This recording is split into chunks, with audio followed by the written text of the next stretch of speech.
பெண்ணே வாழ்த்துக்கள்.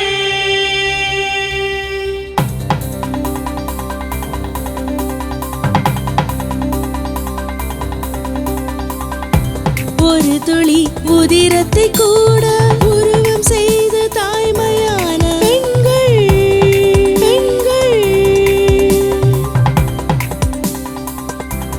ஒரு துளி உதிரத்தை கூட உருவம் செய்து